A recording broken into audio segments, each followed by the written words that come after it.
ቲክቶከሮቹ በቁጥጥር ስር መዋላቸው ተሰማ። የኢትዮጵያ ፌዴራል ፖሊስ ነው ከስነ ምግባር ያፈነገጡ አለባበሶችን ለብሰው በሽልማት ስነ ስርዓት ላይ ታድመዋል። እንዲሁም ደግሞ በቀጥታ የቴሌቪዥን ስርጭት ላይ ታይተዋል ያላቸውን 5 ቲክቶከሮች በቁጥጥር ስር አውሎ ምርመራ እያደረገ መሆኑን በዛሬው ዕለት ተናግሯል። በተለይ በቲክቶክ ክሬቲቭ አዋርድ ላይ የተነሱ አወዛጋቢና እጅግ አነጋጋሪ የነበሩ ከባህልና ከወግ እንዲሁም ከስርዓት ያፈነገጡ አለባበሶች ላይ ተመልካቾች ይህንን ያዩ እንዴት እንዲህ ይደረጋል ያሉ ብዙ ናቸው። የኢትዮጵያ ፌዴራል ፖሊስ እነዚህን ቅሬታ የተነሳባቸውንና ከስነ ምግባር ያፈነገጡ አለባበሶችን ለብሰው የተገኙትን በቁጥጥር ስር አውያለሁ ብሏል። መረጃው ምንድነው የሚለውን በዝርዝር እንነግራችኋለን። በሌላ በኩል ደግሞ በቁርጥ ወይንም በካሽ 200 ብር እከፍልሃለሁ በሚል ተደራድሮ በሜትር ታክሲ ውስጥ የገባው ተሳፋሪ በመጨረሻ ሲወርድ 100 ብር ጨምሮ 300 ብር ቢከፍለውም አሽከርካሪው ግን 600 ብር እንጂ ከዛ በታች ያንሰኛል በማለት የእጅ ስልኩን ነጥቆ ሲሮጥ ተሳፋሪው ደግሞ ስልኩን ለማስመለስ ባደረገው ጥረት እንግዲህ ህይወቱ ሊያልፍ ችሏል። ይህ እጅግ አሳዛኝ የሆነው አደጋ የደረሰው ባለፈው ዓመት ሐምሌ 5 2017 ዓመተ ምህረት ነበረ። እጅግ ሰብአዊነት በጎደለው ሁኔታ ስልኩን ለማስመለስ በተሳፋሪ በኩል ተንጠላጥሎ ጥረት ሲያደርግ የነበረው ተሳፋሪ በመጨረሻ በአሽከርካሪው ጭካኔ በተሞላበት ሁኔታ ገፍትሮ በመጣል ህይወቱ እንዲያልፍ አድርጓል። ከወራት በኋላ ይህንን ጉዳይ በተመለከተ የአዲስ አበባ ፖሊስ ጠቅላይ መምሪያ በቁጥጥር ስር መዋሉንና ገዳዩም ድርጊቱን እንዴት እንደፈጸመ መርቶ ማሳየቱን ይፋ አድርጓል። ዝርዝር ነገሩ ምንድነው የሚለውን እናጋራችኋለን። በያላችሁበት ቆይታችሁን ከሸገር ኢንፎ ጋር እንድታደርጉ በአክብሮት ነው የምንጋብዘው።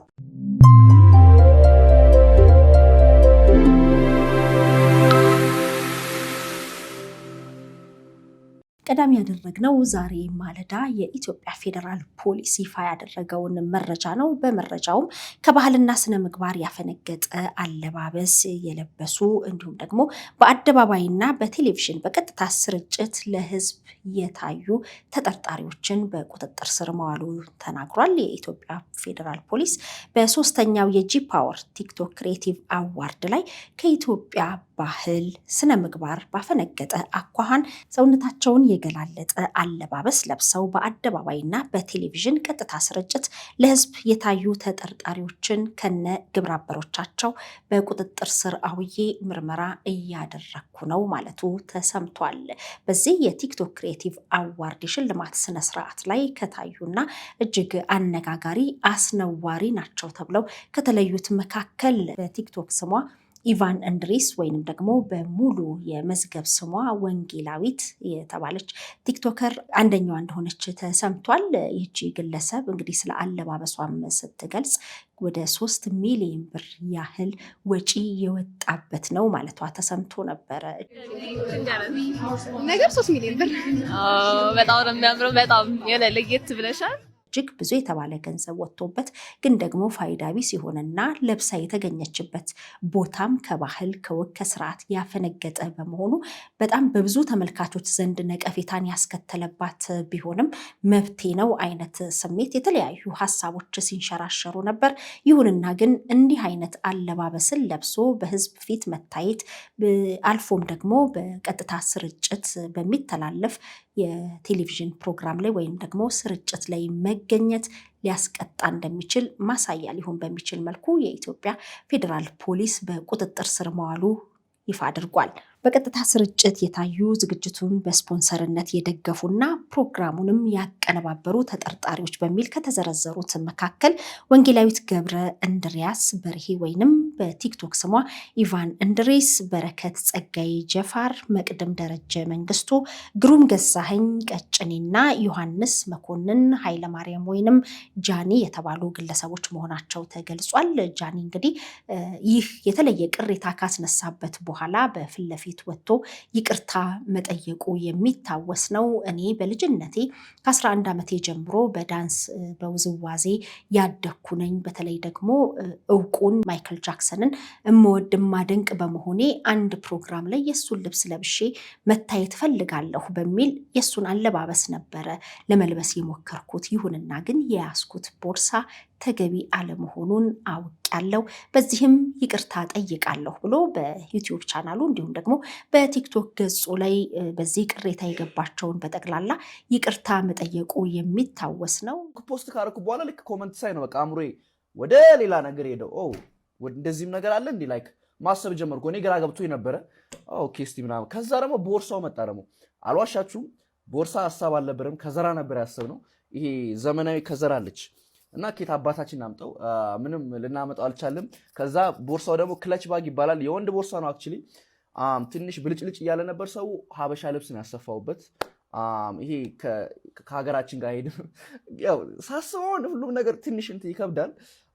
ግን የሀበሻ ልብስ ለምን አናሰፋበትም ብለን ነው ምንም የሀገር ነገር አይመጣውም ብለን የሀበሻ ልብስ ያሰፋንበት እሱን ነው። ክለች ባግ ይባላል። ወንዶች የሚያደርጉ ቦርሳ ነው። ግን እስማማለሁ እዚህ ሀገር አይደረግም። ለአዋርድም ማድረግ አልነበረብኝም፣ ተቀብያለሁ።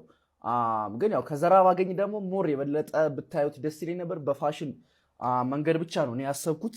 ማከብራችሁ ያ በድጋሚ አጥፍቻለሁ፣ አልዋሽም። እንግዲህ ይቅርታ ብቻ ሳይሆን እንዲህ አይነት አለባበስ የሚለብሱ ግለሰቦች ተጠያቂነትን እንደሚያመጣ ማወቅ እንዳለባቸውም የኢትዮጵያ ፌዴራል ፖሊስ እንግዲህ በቁጥጥር ስር ሲያውላቸው ይህም ማሳያ እንደሚሆን ይታወቃል። አሁን ላይ የማህበራዊ ሚዲያ መስፋፋትንና በጣም ብዙ ተከታዮች ብዙ ተጠቃሚዎች የማግኘቱንም ያህል አልባሌ የሆኑና ከባህል ከወግ ከስርዓት ያፈነገጡ ተግባራት፣ አለባበሶች፣ የተለያዩ ነገሮች እንግዲህ በታዳጊዎች ላይ የተደቀኑ ስጋቶች እንደሆኑ እየታዩ ነው።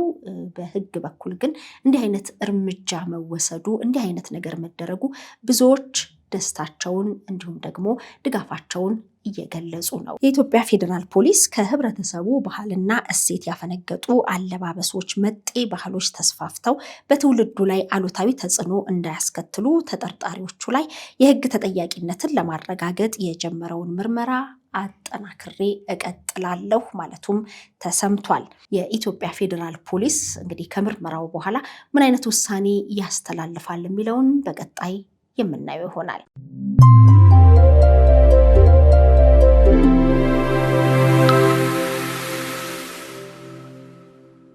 በሌላ መረጃ ተሳፋሪውን በመግደል የተሰወረው አሽከርካሪ ከ5 ወራት በኋላ በቁጥጥር ስር መዋሉን የአዲስ አበባ ፖሊስ ጠቅላይ መምሪያ ይፋ አድርጓል። ይህ ድርጊት የተፈጸመው ሐምሌ 5 ቀን 2017 ዓ.ም በቦሌ ክፍለ ከተማ ወረዳ 1 ቦሌ ሚካኤል አካባቢ ከቀኑ 11 ሰዓት ከ45 ደቂቃ ላይ እንደሆነ አዲስ አበባ ፖሊስ ተናግሯል። የወጣቱ መሞት መረጃ የደረሰው የአዲስ አበባ ፖሊስ ጠቅላይ መምሪያ የምርመራ የቴክኒክና የክትትል ቡድን ወደ ስፍራው በመላክ ልዩ ልዩ ማስረጃዎችን በማሰባሰብ በዕለቱ የሟችን እንጂ የገዳይን ማንነት አለመታወቁ ምርመራውን የተወሳሰበ አድርጎት እንደቆየም በዘገባው ላይ አስታውሷል። ተጠርጣሪ ጅብሪል ብርሃኑ የሰሌዳ ቁጥር ኮድ 3B 51857 አዲስ አበባ ቪትስ ተሽከርካሪ እየነዳ ሟች ሚካኤል ውቤ በ200 ብር የትራንስፖርት አገልግሎት እንዲሰጠው ይስማሙና ጉዞ ይጀምራሉ። ስካይላይት ሆቴል አካባቢ ሲደርሱ ሟች ተጨማሪ 100 ብር በመጨመር 300 ብር ቢከፍልም አሽከርካሪው ጅብሪል ክፍያው ያንሰኛል፣ 600 ብር ልትከፍለኝ ይገባል በማለቱ በሁለቱ መካከል አለመግባባት ይፈጠራል። ሁለቱም በመከራከር ላይ ባሉበት ሁኔታ አሽከርካሪው የዋጋ ግምቱ 70 ሺህ ብር የሚያወጣ የሟችን ስልክ ቀምቶ ሲያመልጥ ሟች በመኪናው ጋቢና የተሳፋሪ መቀመጫ በር በኩል በመንጠልጠል ስልኩን ለማስመለስ ሲሞክር አሽከርካሪው ከስካይላይት ሆቴል በጉምሩክ በኩል አድርጎ ሚካኤል ውቤን እየጎተተ በማሽከርከር ቦሌ ሚካኤል የትራፊክ መብራት አካባቢ ሲደርሱ ሹፌሩ ሚካኤል ውቤን ገፍትሮ በመጣል ሕይወቱ እንዲያልፍ ማድረጉን ፖሊስ ባደረገው ምርመራ አጣርቷል። ተጠርጣሪው ጅብሪል ብርሃኑ ድርጊቱን እንዴት እንደፈጸመም ከተያዘ በኋላ መርቶ አሳይቷል። እጅግ ሰብአዊነት በጎደለው ሁኔታ እንግዲህ ለ300 ብር በሚል ነው የወጣቱን ሕይወት ያጠፋው። እንግዲህ 300 ብር ተጨማሪ ልትከፍለኝ ይገባል በሚል እጁ ላይ የነበረውን የሟችን ስልክ 70 ሺህ ብር ያወጣል የተባለውን ስልክ ወስዶ እንግዲህ ሟችም ስልኩን ለማስመለስ ባደረገው ጥረት ነው በመጨረሻ ላይ አሽከርካሪው ገፍትሮ በመወርወር ሕይወቱ እንዲያልፍ ያደረገው። በዚህ እጅግ አሳዛኝ በሆነው ወንጀል እንዲሁም ደግሞ አሟሟት በወቅቱ ስለ ሟች እንጂ ስለ ገዳይ ምንም የተነገረ መረጃ አልነበረም። በቁጥጥር ስር ከዋለ በኋላ ነው የት ቦታ ምን እንዳደረገና በምን አይነት ሁኔታ ሟችን እንደገደለ ለፖሊስ መርቶ ያሳየው። የምርመራ መዝገቡም እንደሚያስረዳው ክትትሉ በቀጠለበት ሁኔታ ሟች ከአትላስ አካባቢ በቪትስ መኪና ተሳፍሮ የሄደ ስለመሆኑና ከወንጀሉ ስፍራ የተገኙ ልዩ ልዩ ማስረጃዎችን መነሻ በማድረግ በተደረገ ምርመራ ተረጋግጧል። ሟች ሚካኤል ውቤ ተሳፍሮ የሄደበት ተሽከርካሪ ሰሌዳ ቁጥር ኮድ 3B51857 አዲስ አበባ መሆኑ ከተሳፈረበት ቦታ ጀምሮ በተደረገ ብርቱ መረጃ የማሰባሰብ ስራ በተገኙ ማስረጃዎች መታወቁን ተከትሎ አሽከርካሪውን ለመያዝ በተደረገ ጥረት ወንጀሉን በመፈጸም የተጠረጠረው ጅብሪል ብርሃኑ ለማምለጥ ከባህር ዳር ከተማ እስከ ሐሙሲት ከሐሙሲት እስከ ሱሉልታ ማንነቱን እየቀያየረ ቢደበቅም የምርመራና የክትትል ቡድኑ ከብዙ እልህ አስጨራሽ ድካምና ብርቱ ክትትል በኋላ ህዳር 23 ቀን 2018 ዓ.ም በሱሉልታ ከተማ ከነ አሽከርካሪው እንደተያዘ የአዲስ አበባ ፖሊስ ጠቅላይ መምሪያ ይፋ አድርጓል። ሰዎች የግል ትራንስፖርት ወይንም በኪሎ ሜትር ርቀት ክፍያን የሚጠይቁ የታክሲ አገልግሎትን ለመጠቀም ሲፈልጉ በአገልግሎቱ መተግበሪያ መገልገል እንደሚገባቸው፣ ነገር ግን ከመተግበሪያው ውጪ የሚደረጉ ስምምነቶች ለጭቅጭቅ አለፍ ሲልም ለወንጀል የሚያጋልጥ ስለሆነ አገልግሎቱን የሚሰጡም ሆነ ተገልጋዩ ማህበረሰብም ጥንቃቄ ሊያደርግ እንደሚገባ የአዲስ አበባ ፖሊስ ጠቅላይ መምሪያ በዘገባው ላይ መልእክቱን አስተላልፏል። ውድ የሸገር ኢንፎ ሚዲያ ተከታታዮች የ2018 የአዲስ ዓመት እቅድ ልንገራችሁ። ቤተሰቦቼን ወደ 1 ሚሊዮን ማድረስ ነው። ይህ መቼም ከባድ ይሆናል ብዬ አላስብም። ምክንያቱም በሸገር ኢንፎ ሚዲያ የምንለቃቸውን ቪዲዮዎች የሚመለከቱ 60% የሚደርሱ ቤተሰቦቻችን ሰብስክራይብ ያላደረጉ ናቸው። ስለዚህ እናንተ በዚህ ሰዓት ይህንን ቪዲዮ የምትከታተሉ ሰብስክራይብ የምትለውን በተን ነካ ካደረጋችሁ ይህንን እቅዴን ታሳኩልኛላችሁ። ስለዚህ በቅርቡ 1 ሚሊዮን ለመድረስ እንድንችል እናንተ ሰብስክራይብ ያላደረጋችሁ ውድ ቤተሰቦቻችን ሰብስክራይብ እንድታደርጉ በአክብሮት ነው የምንጠይቀው። ሸገር ኢንፎ ሚዲያ ትክክለኛና ተአማኒ የሆኑ መረጃዎችን የምታገኙበት ነው። እናመሰግናለን።